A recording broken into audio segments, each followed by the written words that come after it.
अस्सलाम वालेकुम दोस्तों। देखो दोस्तों, अच्छे कबूतर जेह्ड़े हुंदे ओह अच्छे हुंदे, हमेशा तो ही अच्छे हुंदे। तुहानूं दसदा हुण इह कबूतर भाजी इन्ना अच्छा कबूतर, इन्ना क सांभिया अल्लाह ने इहनूं जिंदगी दित्ती जनाब। इस कबूतर नूं सही किसी कारीगर उस्ताद को होवे, यकीन करो सिर्फ ਇਹਦੀ ब्लड लाइन बनावे, होर ब्लड लाइन इन्ना कबूतरां दी बनावे। ऐसा ਇਹ कबूतर आ जी। ये ਵੱਡਾ ਮੇਰੇ ਕੋਲ ਜ਼ਾਕ कबूतर ਹੁੰਦਾ ਸੀਗਾ। ਇੱਕ ਦੋਸਤ ਨੂੰ ਇਹਦਾ ਪਿਓ ਦੇ ਦਿੱਤਾ। ਇਹਦੀਆਂ ਜਿਹੜੀਆਂ ਭੈਣਾਂ ਸੀਗਾ ਭਾਜੀ 7-7 ਵਜੇ ਤੱਕ ਆਫਤਾਬ ਭਾਈ ਸੀਗੇ ਜੇਲਮ ਦੇ, ਦੱਸਦੇ ਹੁੰਦੇ ਸੀਗੇ ਸਾਕੀ ਭਾਈ ਯਾਰ ਉਹ ਹਰੇ ਕਬੂਤਰਾਂ। ਅੱਛਾ ਇਹਦੀ ਸੀਗੀ ਇੱਕ, ਇਹਨੇ ਹਰਾ ਬੱਚਾ ਕੱਢੇ ਸੀ ਤੇ ਪਿਓ ਨੇ ਇੱਕ ਜ਼ਾਕ ਚੀਨਾ ਕੱਢਦਾ ਸੀ ਤੇ ਇੱਕ ਜ਼ਾਕ ਕੱਢਦਾ ਸੀਗਾ। ਜਦੋਂ ਟੈਡੀ ਕਬੂਤਰੀ ਨਾਲ ਕਰਾਸ 'ਚ ਪਾ ਦੇਣਾ ਭਾਜੀ, ਉਦੋਂ ਉਹਨੇ ਚੀਨਾ ਬੱਚਾ ਕੱਢ ਦੇਣਾ। ਇਹ ਸਰ ਪਿਓਰ ਸੀਗਾ ਜਨਾਬ। ਇਹ ਆਪਣੇ ਪਿਓ ਦੀ ਕਾਪੀ ਆ ਅੱਖ ਦੀ, ਜੋ ਇਹਦੇ ਪਿਓ ਦੀ ਅੱਖ ਸੀ ਉਹੀ ਇਹਦੀ ਅੱਖ ਆ ਜਨਾਬ। ਮਾਸ਼ਾਅੱਲਾ ਯਾਰ ਉਹਦੇ ਕੋਲ ਵੀ ਪੱਠੀਆਂ ਪੱਠੇ ਇੰਨਾ ਕੁੜਨਦੇ ਆ, ਤੇ ਮੈਂ ਦੇਖ ਲਓ ਪਿਓ ਹੀ ਉਹਨੂੰ ਦੇ ਦਿੱਤਾ ਸੀ। ਇਹ ਇਹਨਾਂ ਦੇ ਪੱਠੀਆਂ ਪੱਠੇ ਗਾਂ ਪੱਠੀਆਂ ਪੱਠੇ ਬੜੇ ਪ੍ਰਵਾਸ ਦਿੰਦੇ ਮਾਸ਼ਾਅੱਲਾ ਜੀ। ਇਹਦੀ ਬੜੀ ਦੇਰ ਬਾਅਦ ਬਰੀਡ ਲਈ ਆ ਮੈਂ ਜੀ। ਅੱਛੇ ਕਬੂਤਰ ਦੀ ਪਛਾਣ ਇਹੀ ਹੈ ਕਿ ਇਹ ਅੱਖ ਲੱਭਣੀ ਚਾਹੀਦੀ, ਲਾਲ ਅੱਖਾਂ ਹੋਣ ਤੇ ਇਦਾਂ ਦੀਆਂ ਹੁਣ ਪੱਖੀਆਂ ਜਿਹੜੇ ਆ ਵੀ ਉੱਡਦੇ। ਇਹ ਕਬੂਤਰ ਨੂੰ ਅੱਲਾ ਨੇ 2 ਵਾਰੀ ਜ਼ਿੰਦਗੀ ਦਿੱਤੀ ਸਰ, ਬੜੀ ਵਾਰੀ ਬਿਮਾਰੀਆਂ 'ਚੋਂ ਨਿਕਲੇ ਇਹ ਕਬੂਤਰ ਜਨਾਬ। ਇਹਦੀ ਹੱਡੀ ਬਸ ਕੁਛ ਨਾ ਪੁੱਛੋ, ਸਿਰਫ ਢਿੱਡ ਪਾਲੀ ਤੁਰਦਾ ਹੁੰਦਾ ਸੀਗਾ। ਇਹ ਜਾ ਕਰੋ ਕਬੂਤਰ ਦੇ ਪੱਲੇ, ਬਹੁਤ ਸ਼ਾਨਦਾਰ ਕਬੂਤਰ ਭਾਜੀ। ਮੈਂ ਕਹਿੰਦਾ ਘੱਟ ਹੀ ਮਾਵਾਂ ਇਦਾਂ ਦੇ ਕਬੂਤਰ ਜੰਮਦੀਆਂ ਜੀ। ਲੋਕਾਂ ਨੇ ਤਾਂ ਬਾਅਦ 'ਚ ਨਾਮ ਨੂੰ ਰੱਖੇ। ਮੇਰੇ ਕੋਲ ਬੜਾ ਪੁਰਾਣਾ ਕਬੂਤਰ ਆ, ਸਾਨੂੰ ਤਾਂ ਪਤਾ ਨਹੀਂ ਹੁੰਦਾ। ਇਹਨਾਂ ਕਬੂਤਰਾਂ ਦੀ ਬਲੱਡਾਂ ਦੇ ਨਾਮ ਵੀ ਰੱਖੇ ਦੇ ਹੁੰਦੇ ਆਪਣੇ ਨਾਮ ਤੋਂ। ਮਾਸ਼ਾਅੱਲਾ ਸਹੀ ਨਰਮੋ ਮੁਲਾਇਮ ਕਬੂਤਰ ਆ ਮਾਸ਼ਾਅੱਲਾ, ਬਹੁਤ ਅੱਛਾ ਕਬੂਤਰ ਹੈ। ਚੈੱਕ ਕਰ ਠੀਕ ਹੈ।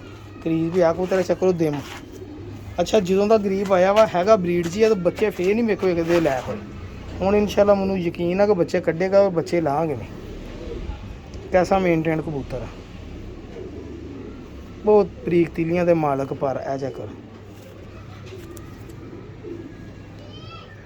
24 नंबर इंतहा दा कबूतर माशाल्लाह। पोड़ भरी है ये सही जाग ची ना। हुण इहदे लई मादी भी अपने को हैगी आ, लेकिन फिलहाल इहदे नाल ही मादी नाल होना। मैं क्रॉस नहीं पाना चाह रहा। मैं कहना लाल अख दे बच्चे ने झस्सां कराउण जनाब।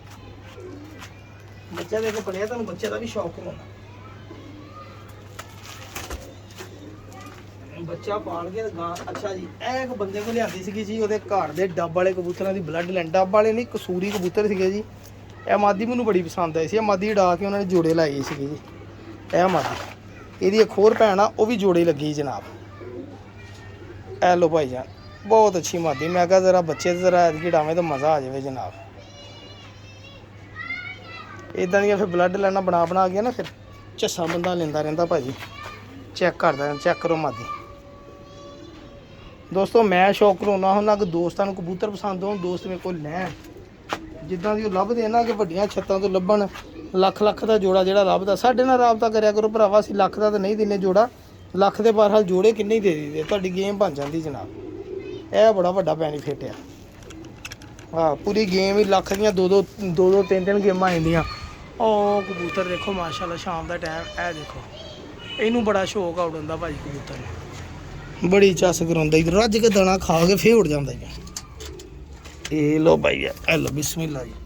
ਇਹ ਲੋ ਸਰਕਾਰ, ਉਹ ਦੇਖੋ ਬੱਚਾ ਵੀ ਪੜਿਆ ਮਾਸ਼ਾਅੱਲਾ।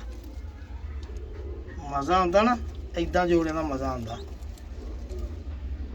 ਇਹ ਦੇਖੋ ਉਹਦੇ ਅੰਡੇ ਵੀ ਦਿੱਤੇ। ਇਦਾਂ ਬਲੱਡ ਲੈਣਾ ਬਣਦੀਆਂ ਭਾਜੀ।